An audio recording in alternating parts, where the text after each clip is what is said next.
Good morning, this is Eva. I'm going to continue on with talking about Batman as like a metaphor for identity. So, let's see. Well, really, I was talking more about the villains in the Batman series and the archetype of the fool slash trickster, which is what the Joker is, of course.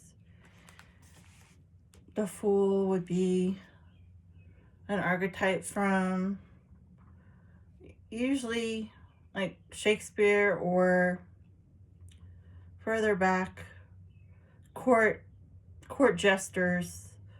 These were always important archetypes in plays and literature and theater, because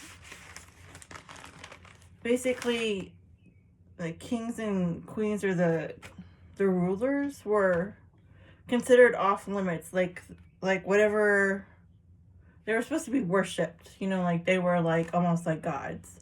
And so ever having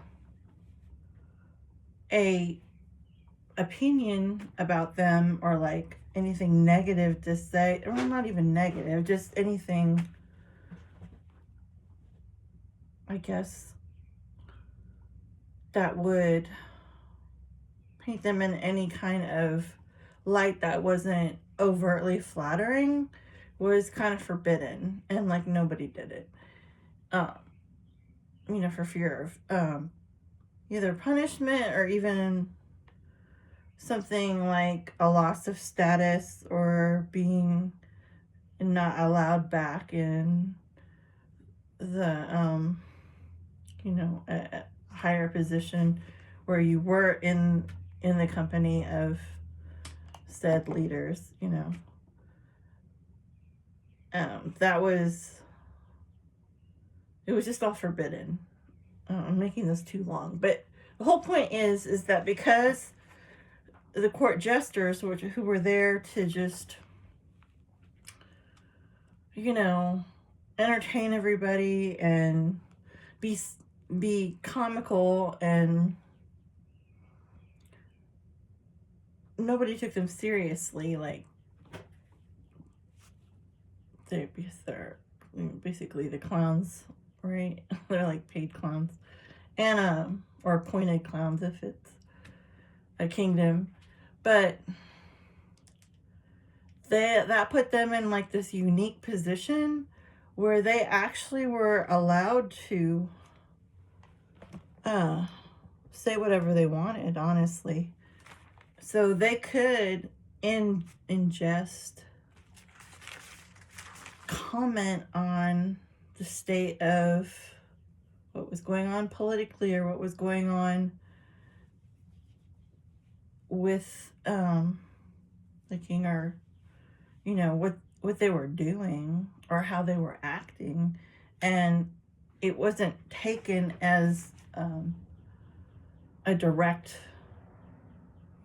attack. It was taken in jest, like it was just like a poem, or like just like a roasting, but on a lighter note, like nothing where like they were being disparaged, but actually they were, right? Because they would tell the truth. They would tell it like it was, but since nobody thought of them as, they were lower than everybody else, right? More like a servant or a courtesan or something. They weren't in a position where they were considered on the same level as, the court. I don't know what you want to call it. Everybody in the court. I don't know what to say. The palace people. They weren't considered on the same level, right? They were lower, considered intellectually lower, or status-wise lower. They were not on the same level. So they weren't then treated the same based on things they said or, alluded to.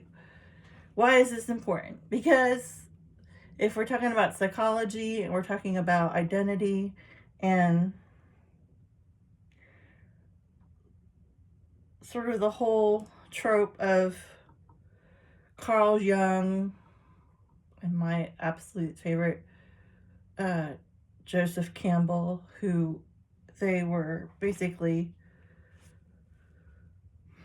the forerunners in the hero trope, the hero's journey, the archetype of what makes a hero and what is the quest of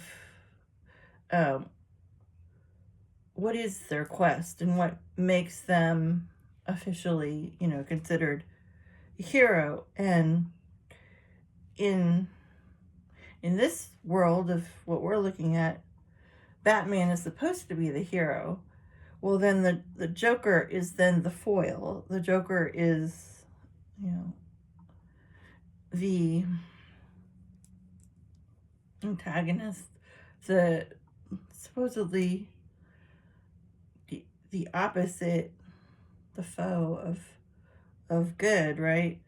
But since he's a Joker, it turns on its head because of what I was just talking about.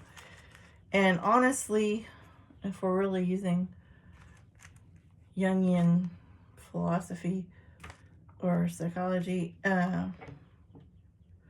honestly, the Batman and the Joker, they're a mirror to each other. They're actually mirroring each other on opposing sides of identity. So it's not just strictly